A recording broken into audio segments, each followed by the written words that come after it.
La coalition Waki-Tama serait muselée au Tchad, au Mali, coup d'État déjoué, possible division au sein du pouvoir. On va parler également du Sénégal, deux députés de la majorité condamnés pour trafic de faux passeports. Et puis on termine par le Togo Vichère, des produits de consommation exonérés de TVA. Nos invités sont en place. Constant Lemou, analyste politique.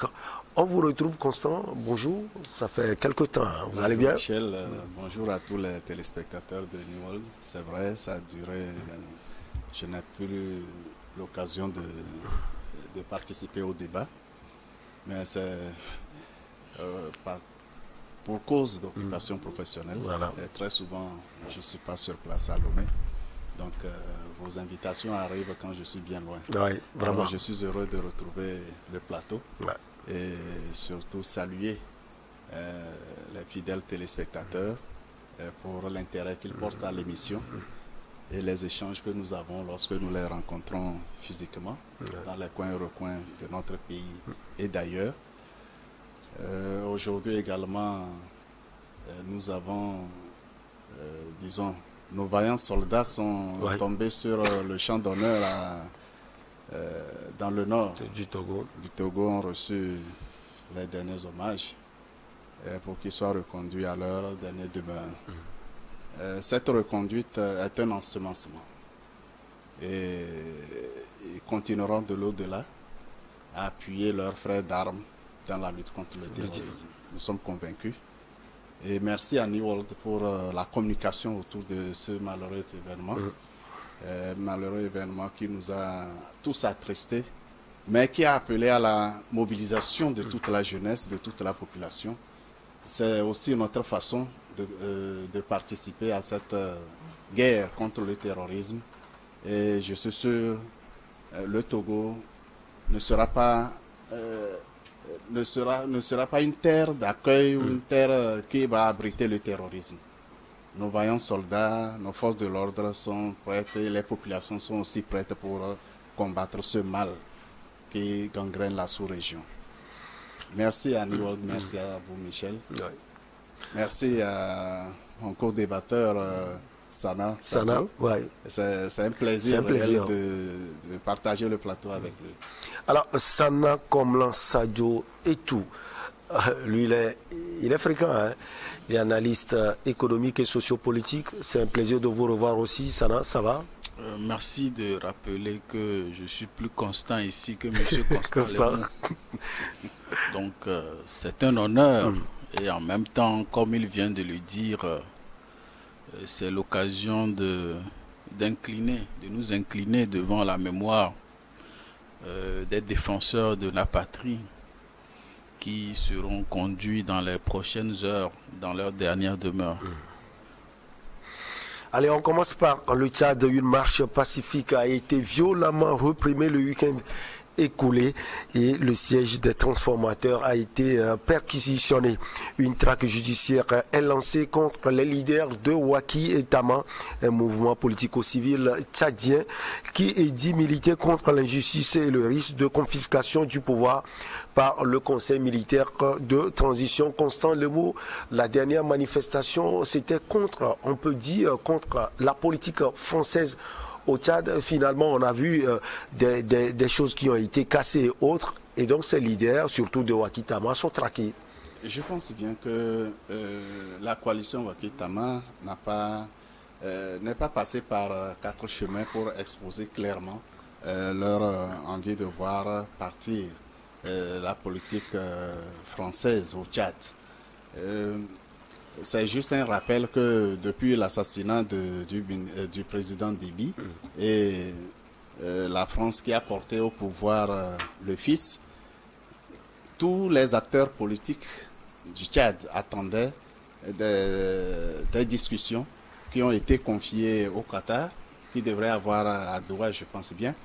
Mais ces discussions n'ont jamais été ouvertes et les partis politiques d'opposition et de la société civile fatigués d'attendre et lisant clairement l'attitude de la France en soutenant le pouvoir en place, malgré toutes les difficultés que traverse le pays eh bien, je pense que ces organisations politiques et de la société civile ont choisi d'exprimer pacifiquement leur ras-le-bol, mais malheureusement, le pouvoir en place a choisi la force pour réprimer ces manifestations, bien sûr, qui étaient prévues pour être pacifiques.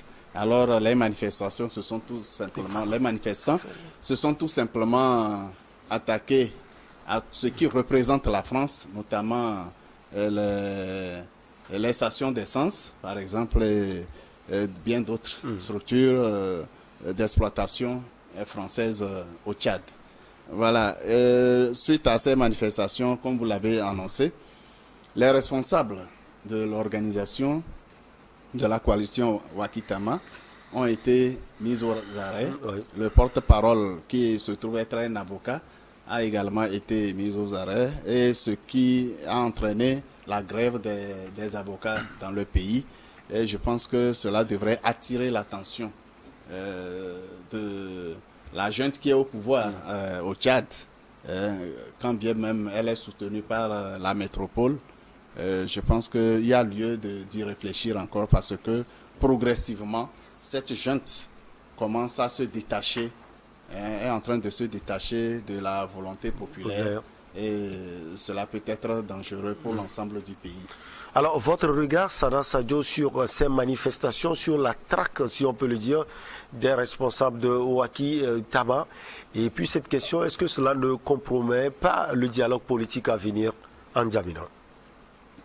Tout d'abord, moi j'aimerais revenir en arrière sur le cours des événements relatifs justement aux manifestations qui étaient organisées par cette fameuse coalition au Tchad. Le 2 octobre 2011, il faut dire qu'il y a eu des biens privés qui ont été endommagés lors d'une manifestation de la même coalition, où on a déploré des dégâts de personnes privées.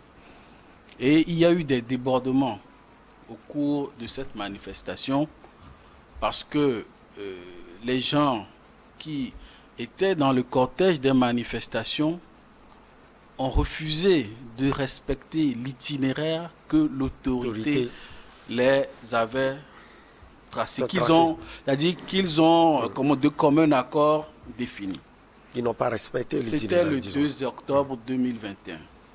Le 9 octobre, ils ont souhaité encore faire une manifestation qui a été interdite pour risque de trouble à l'ordre public.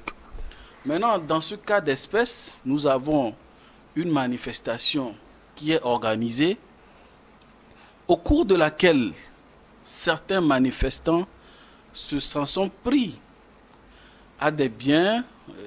Je parle on énumère 3 stations, les stations appartenant au groupe Total Énergie.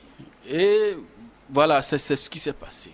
Maintenant, d'un côté, l'autorité reproche aux organisateurs de ces manifestations de n'avoir pas prévu, n'est-ce pas, une organisation en interne pour encadrer ces débordements. Les 10 débordements qu'on leur reprochait depuis octobre.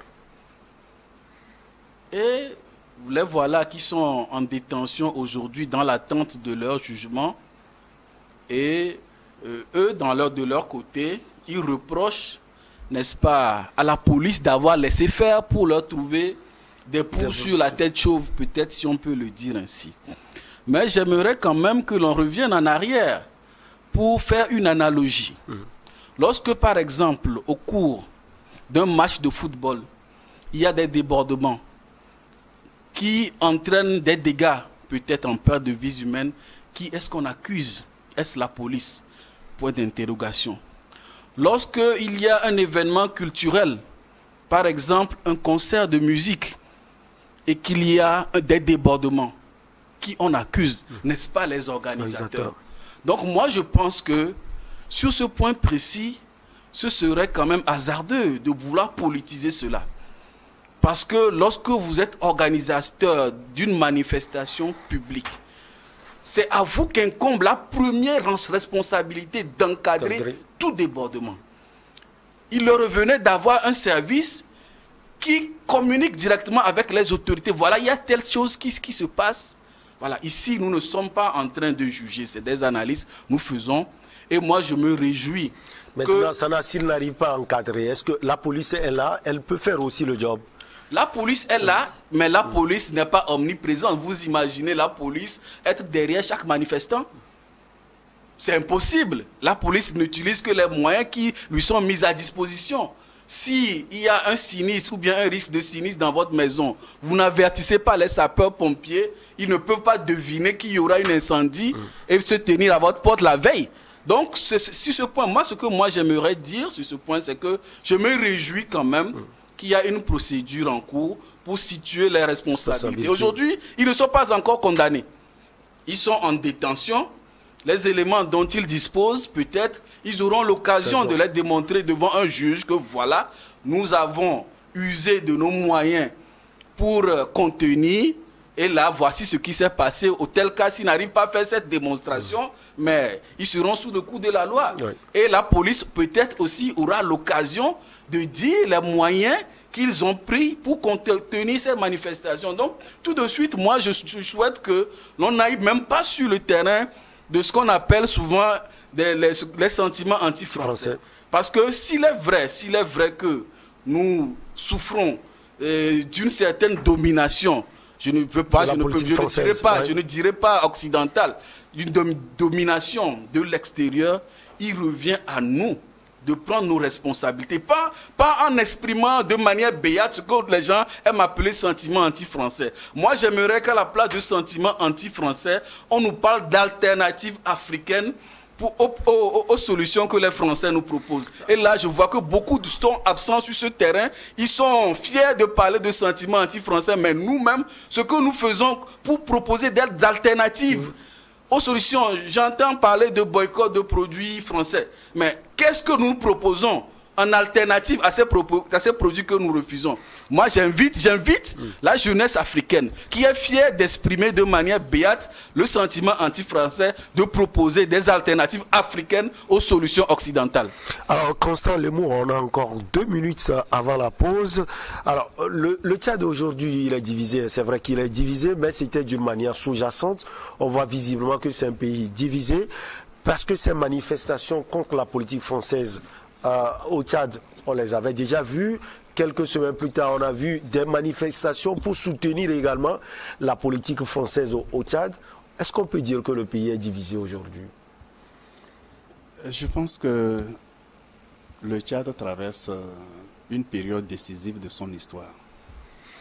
Soit les autorités optent pour une autodétermination véritable, soit le pays va s'enliser définitivement sous l'emprise du dominateur.